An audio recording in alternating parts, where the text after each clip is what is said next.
नमस्कार दोस्तों, सोशियोलॉजी के क्रैश कोर्स चैनल में आपका स्वागत है।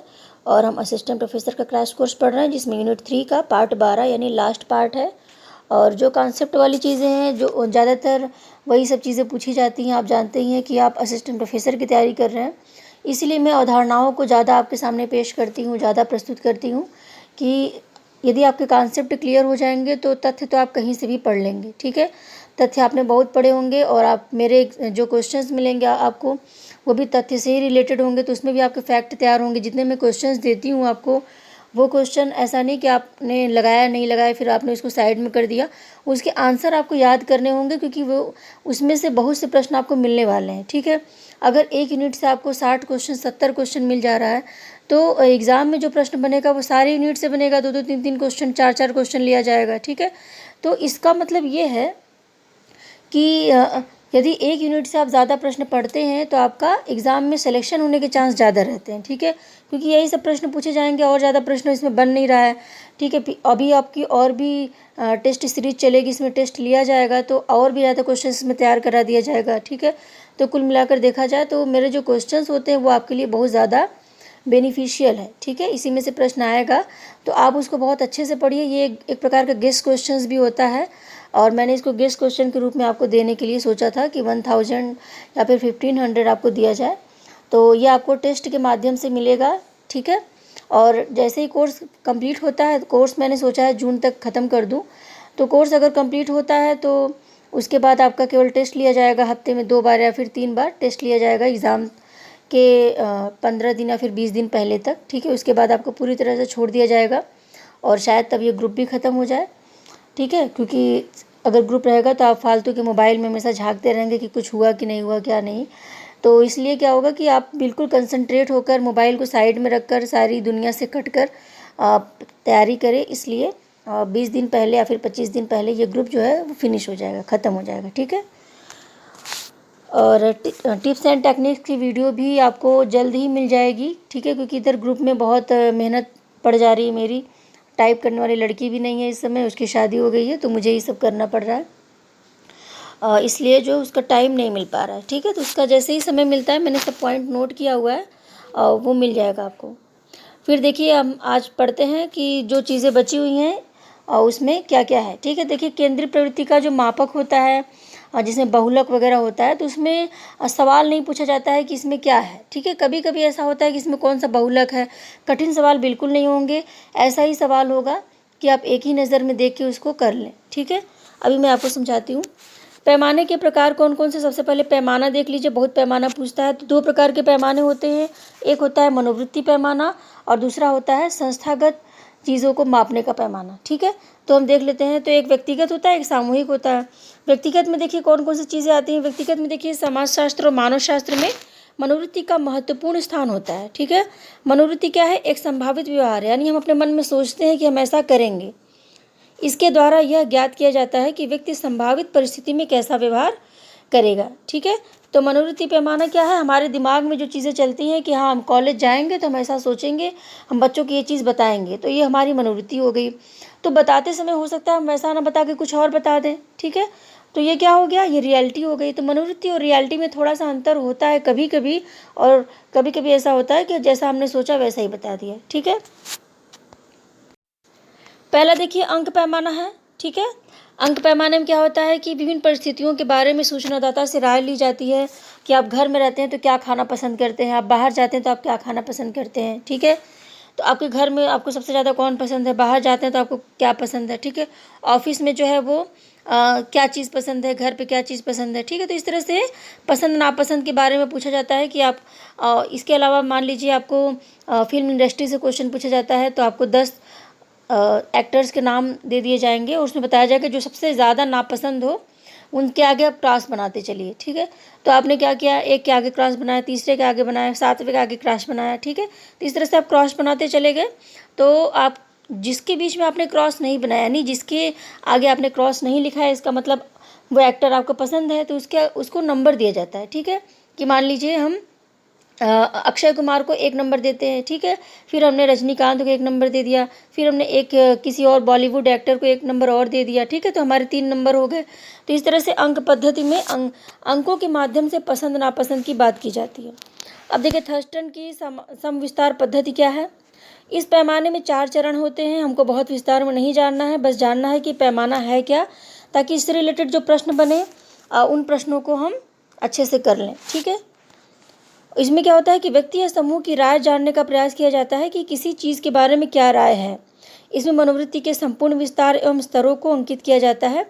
ठीक है, यानी पूरा एक खाका तैयार किया जाता है और इसमें एक सिरे पर पूर्ण सहमति, दूसरे सिरे पर क्या होता है, पूर्ण असहमति। ठीक है, और तटस्थ मनोवृत्तियों को इनके बीच में रखा जाता है। देखिए, अगर कोई व्यक्ति है और उस व्यक्ति से कहा जाए कि आप जो है 1 2 3 4 पूरा एकदम लिख डालिए कि आपको सबसे ज़्यादा कौन सा पसंद है, उससे दूसरे नंबर पे कौन सा पसंद है, फिर तीसरे नंबर पे, फिर चौथे नंबर पे, इस तरह से चीज़ें आपको पसंद होंगी। ठीक है, तो जो सबसे नीचे होगा वो सबसे ज़्यादा नापसंद है और सबसे ऊपर जो है वो सबसे ज़्यादा पसंद है। ठीक है, और जो 3 नंबर का होगा वो तटस्थ, यानी वो पसंद भी है और नापसंद भी। अब आपको समझ में आ गया होगा। अब देखिए सामाजिक दूरी का पैमाना बोगार्डिस ने दिया है। ठीक है, तो सामाजिक दूरी का जो पैमाना है इसका मतलब क्या है, कि किसी चीज़ की रुचि अरुचि को नापने के लिए हम इसका प्रयोग करते हैं कि व्यक्ति किसे जानता है। देखिए जितने भी मनोवृत्ति के पैमाने हैं ये मनोवृत्ति ही नापेंगे, ये हमारी रुचि अरुचि, आकर्षण विकर्षण, प्रेम या घृणा ही नापेंगे। ठीक है, तो इनका जो पैमाना है वो भी इसी प्रकार का है कि हम सभी व्यक्तियों को पूछते हैं कि आप सबसे ज़्यादा कौन सा स्थान पसंद करते हैं। किसी ने बताया शिमला पसंद है, किसी ने बताया मंसूरी पसंद है, तो किसी ने उत्तराखंड का नाम लिया, किसी ने और कोई जगह ली, किसी ने राजस्थान को बोला। ठीक है, तो इस तरह से उनकी एक लिस्ट तैयार की जाती है कि सबसे ज़्यादा लोगों ने इस चीज़ को पसंद किया, उसके बाद लोगों ने इस चीज़ को पसंद किया। ठीक है, तो इस तरह से सामाजिक दूरी का पैमाना बनाया जाता है कि इस चीज़ से लोग दूरी बना कर रखते हैं और इससे लगाव रखते हैं। ठीक है, अब आपको समझ में आ गया होगा। अब देखिए हैरोविच पैमाना, ये पहली बार आपने सुना होगा। ये जो है प्रजाति पक्षपात को श्रेणीबद्ध करने के लिए इसका सबसे पहले प्रयोग किया गया था। ठीक है, और इसमें क्या होता है, व्यक्ति को कुछ तस्वीरें दी जाती हैं और उस तस्वीरों को अधिमान्यता क्रम में, यानी पहले नंबर पर कौन सी तस्वीर लगाया व्यक्ति ने, दूसरे नंबर पर कौन सा लगाया, तीसरे नंबर पर, फिर चौथे नंबर, फिर पाँचवें नंबर पर, तो उसने कौन सी तस्वीर लगाई, जो सबसे लास्ट में लगाई वो सबसे ज़्यादा नापसंद है और सबसे पहले जो लगाई वो सबसे ज़्यादा पसंद है। ठीक है, देखिए संस्थागत व्यवहार के पैमाने, अभी तक हमने व्यक्तिगत पैमाने को मापा कि व्यक्ति ने क्या सोचा, क्या किया, किसके आगे उसने क्रॉस बनाया, कौन सी तस्वीर को आगे लगाया, किसका नंबर पहले लिखा। तो हमने व्यक्ति के मनोवृत्ति को मापा किसी व्यक्ति को पकड़कर। ठीक है, व्यक्तिगत चीज़ें थी वो। अब हम संस्थागत व्यवहार को मापेंगे, यानी लोगों से पूछेंगे, पूरे समूह की बात होगी अब यहाँ पे। ठीक है, संस्थागत एवं सामाजिक व्यवहार को मापने के लिए समाजमिति पैमाने का प्रयोग किया जाता है और मनोवृत्ति पैमाने में व्यक्तिगत व्यवहार की माप की जाती है। ठीक है, और ये समाजमिति पैमाना जो है ये सामाजिक व्यवहार की माप करता है। ठीक है, तो इनके उत्तर जो होता है द्वंद्वात्मक भी हो सकते हैं। जैसे व्यक्तिगत जो पैमाना होता है, जो मनोवृत्ति पैमाना होता है, उनके द्वंद्वात्मक भी उत्तर हो सकते हैं कि हाँ, हम घर पे रहते हैं तो हमको चाय बहुत पसंद है, लेकिन हम ऑफिस में जाते हैं तो हमको कैपेचिनो बहुत ज़्यादा पसंद है। तो हमने क्या किया, विरोधाभासी उत्तर दे दिया, क्योंकि पसंद तो पसंद होती है, घर या बाहर क्या चीज़। ठीक है, तो इस तरह से चीज़ें होती हैं कि हमारे जो उत्तर होते हैं कभी कभी द्वंद्वात्मक हो जाता है। ठीक है, अब उनकी संस्थागत पैमाने, जबकि जो संस्थागत पैमाना होता है उसमें एक निरंतर क्रम होता है कि हाँ हमको ये पसंद है, उसके बाद ये पसंद है, उसके बाद ये पसंद है, इस तरह से एक बिंदु बनता चला जाता है। अब देखिए इस पैमाने की रचना जो है वो J.L. मोरेनो ने की थी और अपनी एक पुस्तक लिखी थी उन्होंने, हु शैल सर्वाइव। ठीक है, तो हु शैल सर्वाइव नामक पुस्तक में उन्होंने ये दिया हुआ है। और मोरेनो ने इस पद्धति का सर्वप्रथम प्रयोग पब्लिक स्कूलों के गुट का अध्ययन करने के लिए किया। ये मोस्ट इंपॉर्टेंट है, एग्जाम में आ सकता है।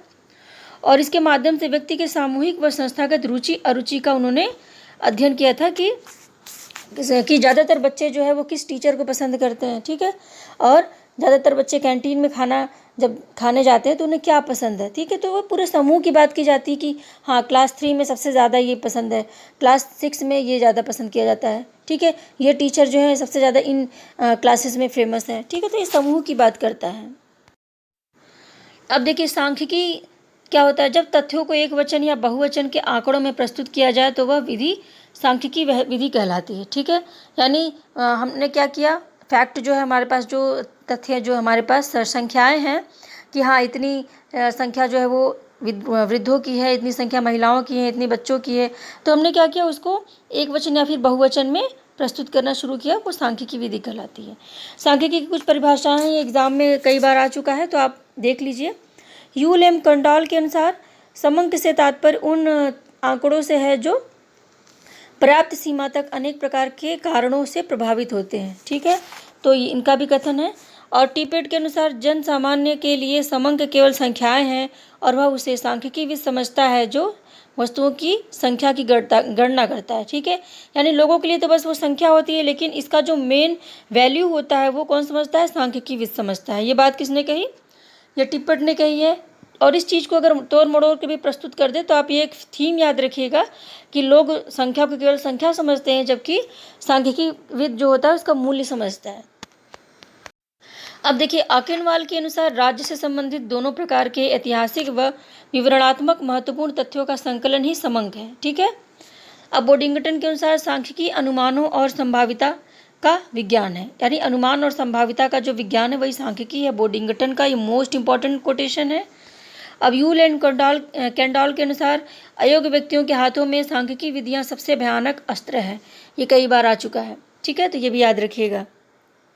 यानी सांख्यिकी के बारे में यदि आपको पता नहीं है, यदि आपको विधियां अच्छे से नहीं पता है कि इसके बाद क्या करना है, कैसे चीज़ों को इकट्ठा करना है, कैसे प्रस्तुत करना है, कैसे सारणीयन करना है, तो सबसे भयानक अस्त्र, यानी आप पूरा बर्बाद कर देंगे उसको, जो आपका रिजल्ट आएगा वो ज़ीरो आएगा। ठीक है। अब देखिए कि केंद्रीय प्रवृत्ति क्या होती है। समंक माला में केंद्रीय बिंदु जो होता है, ठीक है, जो समंक माला में किसी बिंदु के चारों ओर समंक माला के अन्य बिंदुओं के केंद्रित होने की प्रवृत्ति को केंद्रीय प्रवृत्ति कहते हैं। ठीक है, इसको हम आगे और अच्छे समझते हैं। ठीक है, अब देखिए इस पोर्शन से बहुत ज़्यादा प्रश्न नहीं बनते हैं, बस थोड़ा सा पूछा जाता है। ठीक है, तो जितना पूछा जाता है उतना मैंने इसमें देने का प्रयास किया है पूरा।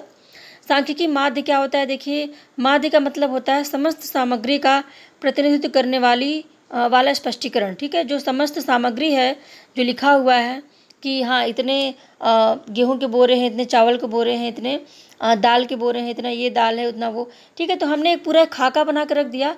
ठीक है, तो इसका क्या है, इसके माध्यम से जो चीज़ें निकलती, जो प्रतिनिधित्व करने वाला चीज़ है, तो उसको हम माध्य कहते हैं। अब माध्य का जो प्रकार होता है वही सबसे ज़्यादा इंपॉर्टेंट है कि माध्य का जो प्रकार है कैसे उसको हम देखते हैं। देखिए, समांतर माध्य, माध्यिका और बहुलक। ठीक है, तो 3 से आते हैं।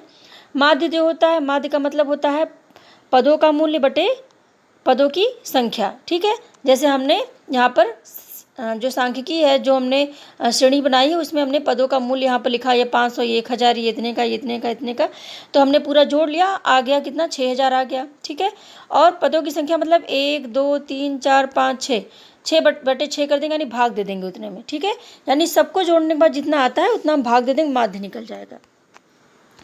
आप समझ गए होंगे इसको। अब देखिए, माध्य को ए से प्रदर्शित करते हैं, कई बार एग्जाम में आ चुका है। माध्य को किससे प्रदर्शित करते हैं? ए से, बी से, डी से, जेड से, तो ये ए है। ठीक है, कल्पित माध्य को ए से, यानी छोटा ए जो होता है उससे कल्पित माध्य को प्रदर्शित करते हैं। अब देखिए, समांतर माध्य का मतलब क्या होता है?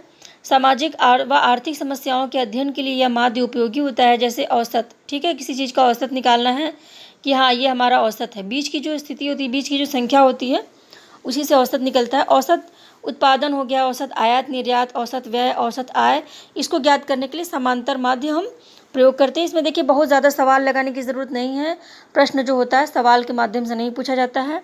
ठीक है, तो समांतर माध्य क्या होता है? बीच की स्थिति। ठीक है, जैसे 1 2 3 4 5, तो ये 3 जो हो गया, ये क्या हो गया? समांतर माध्य हो गया, बीच की स्थिति। ठीक है, औसत हो गया ये। अब देखिए, माध्यिका क्या होता है? माध्यिका किसी श्रेणी में उस पद का मूल्य होता है जो श्रेणी में 2 बार बराबर भागों में श्रेणी को बांटता है। ठीक है, माध्यिका हो गया। और उसके एक और सभी चर के मूल्य जो होते हैं वो दूसरे चर के मूल्य से कम होते हैं। ठीक है, यानी जैसे मैंने बोला 1 2 3 4 5। ठीक है, तो ये क्या हो गया? माध्यिका हो गया, बीच की स्थिति हो गई। ठीक है, अगर इसके पीछे के मूल्यों को हम कम मानते हैं या फिर इसके आगे के मूल्यों को हम ज़्यादा मानते हैं, तो उसके माध्यम से हम चीज़ों को बताते हैं कि हाँ ये आरोही क्रम है और ये अवरोही क्रम है। ठीक है,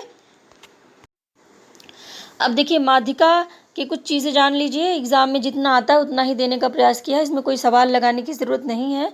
ठीक है, बहुलक में भी आपको समझा देती हूँ। देखिए, माध्यिका मैंने आपको अभी समझाया ही था कि जो बीच की स्थिति होती है, ठीक है, यानी 2 सिरे जो होते हैं उसमें जो सबसे बीच में संख्या होगी वो क्या होगी? माध्यिका दोनों बराबर भागों में इसको बांटेगी। ठीक है, माध्यिका क्या होता है? खुले सिरे वाली श्रेणी में उपयोगी होता है।